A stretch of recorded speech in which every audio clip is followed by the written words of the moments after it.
What is going on, everybody? I go by Philly Mike, and this is the Philly Talk Podcast.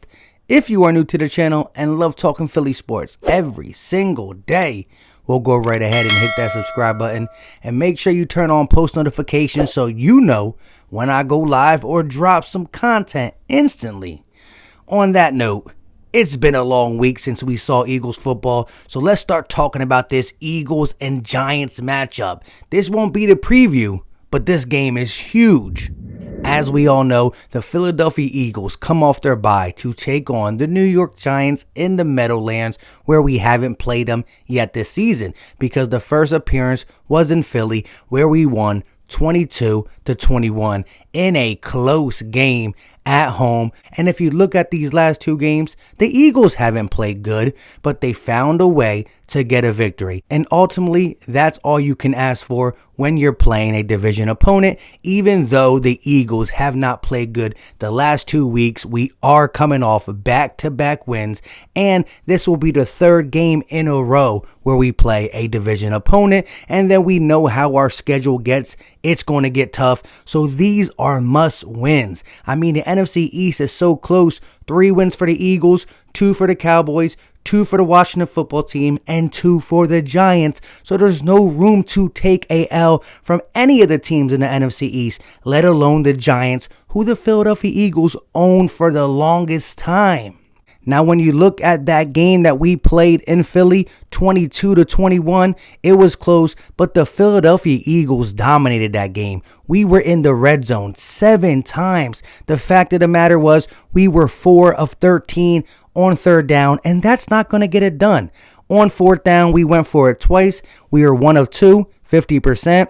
We were horrible on third down. I mean, we had 442 total yards of offense, 346 in the passing game, 96 in the rushing game, and the defense really contained the Giants. I mean, Daniel Jones threw for 165 yards, but the Giants did have 160 yards on the ground. But if you take away the Daniel Jones 80-yard run, they only ran the ball for 80 yards. So we kept their offense in contain, and we turned the ball over only 1 time.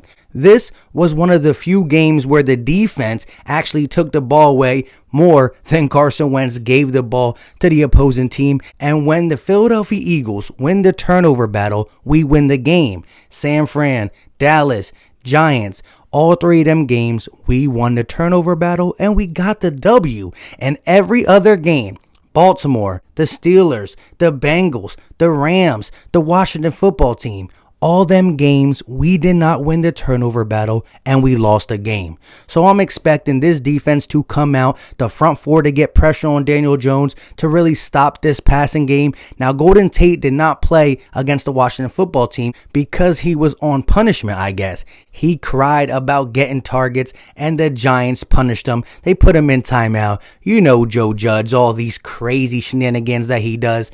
But I'm expecting him back for the Eagles game, where he did have a 40 or 50 yard touchdown catching a contested ball over Crevion LeBlanc, who has been injured, and I'm curious to see if he's back after this bye week. Now, remember, Slay was nicked up, no Crevion. Michael Jaquette came in. They call him MJ. Jim Schwartz talked about him today. Number 38, they pretty much said, hey, when a young guy gets in the game and you don't really notice he's in, that's a good thing. That means the quarterback is not targeting him. He's holding up in the secondary, and that's all we can ask for. But hopefully, again, this bye week was much needed on the offense and the defensive side of the ball to just get healthy. Last time we played the Giants, which was 2 weeks ago, we didn't have Dallas Goedert. We didn't have Jalen Reagor. We didn't have Miles Sanders. So they're not going to be able to watch tape on these guys and really study what these guys did against them. So that is a upper hand for us. But at the end of the day,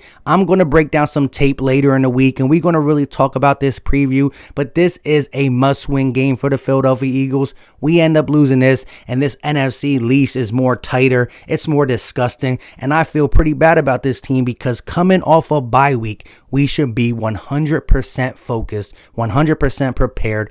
Carson Wentz only turned the ball over one time against this team, and we have to see a 0 turnover performance from number 11 because it's in his head, and if he don't start to climb out now, it's going to be a long season. I feel like if the Eagles start to get healthy, this team can put it together, but it has to fall on the shoulders of Carson Wentz and Doug Peterson, and I gotta know what I'm gonna get from these guys the rest of the season. We just coming off the bye week. There's no reason we shouldn't be prepared for the New York Giants.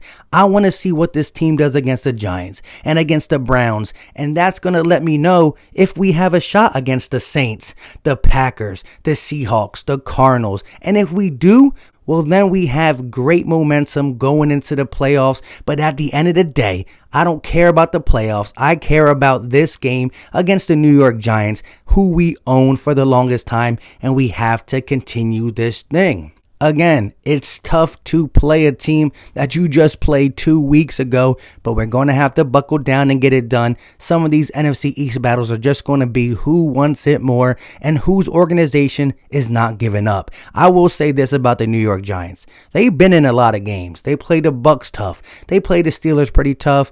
They've done a lot this season. They don't just fall down, and last game was a lot closer than people expected, but you're going to see a different Eagles team, a more focused, a more ready, and plus we got some of our skill guys back. Like I said, Dallas Goedert, Jalen Reagor, Miles Sanders. These guys weren't here, and these guys are difference makers, 100%. And you can say, well, Dallas Goedert was there for the Cowboys. He really wasn't. We didn't game plan for him. Carson Wentz said it. And just remember, we might get Alshon. They say he's going to play. And although I do not want to see him take TF13 snaps, but I would like to see TF13, Alshon Jeffrey, and Jalen Reagor, especially when we talk about the red zone. So use Alshon sparingly. I still want to see Greg Ward. I still want to see John Hightower on the outside for when we want to go vertical. I want to see all that stuff, including Jalen Reagor going vertical. But I want to see the quick time and passes,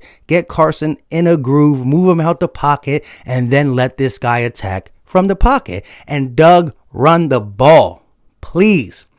With all that being said, that's all I got for today. We're going to break down some film later in the week on Daniel Jones and the Giants and the Eagles in that last matchup. But like I said, the Philadelphia Eagles have owned the Giants, and it shouldn't stop this week. It's only Tuesday, but I'm excited. Let's get back to Eagles football. This is how it always feels coming off a bye week. You miss the Eagles, you love the Eagles, and you get excited for that. So this week is going to be all about how we need to beat the Giants. On that note, let me know your thoughts in the comment section, because some Giant fans really think they're going to win this game. Let me know what you think about the guys coming back, and how will Carson Wentz respond after the bye. The rest of this year is really riding on Carson Wentz correcting them turnovers. So let me know in the comment section all your thoughts. Until next time, you know what time it is. We out.